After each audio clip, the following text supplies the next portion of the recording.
छोरी के हमके तू चल गईला बहारा, काहे ना कुछ बुझाता ते तहारा, काहे ना कुछ बुझाता ते तहारा। छोरी के हमके तू चल गईला बहारा, काहे ना कुछ बुझाता ते तहारा। देखी अकेला में देवरा हमके तंग करता हो, देखी अकेला में देवरा हमके तंग करता हो। अरे लइका लिखाया के गोदी में हमारा भंग धरता हो लइका लिखाया के गोदी में हमारा ढंग धरता हो। सनहिया रिकॉर्डिंग स्टूडियो कटसा। लइका लिखाया के गोदी में हमारा ढंग धरता हो।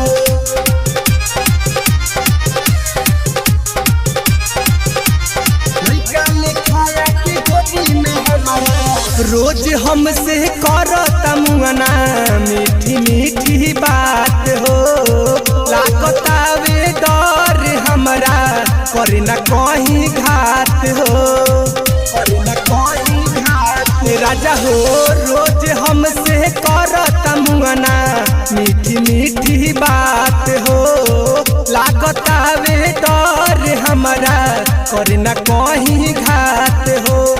एकर नजर में सुधर हमार अंग गरता हो, एकर नजर में सुधर हमार अंग गरता हो। लइका लिखाया के गोदी में हमारा भंग धरता हो लइका लिखाया के गोदी में हमारा ढंग धरता हो। सनहिया रिकॉर्डिंग स्टूडियो कटसा।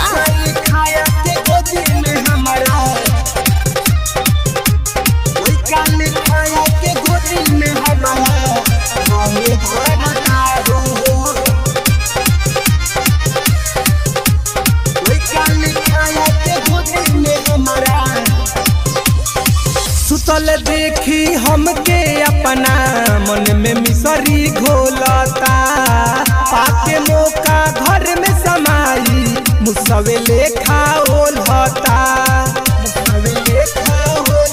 पिया हो सुतल देखी हमके अपना मन में मिसरी घोलता, पाके मौका घर में समाई मुसवे लेखा ओलता।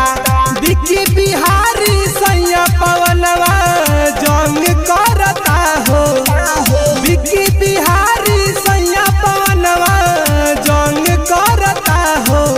अरे लइका लिखाया के गोदी में हमारा भंग धरता हो लइका लिखाया के गोदी में हमारा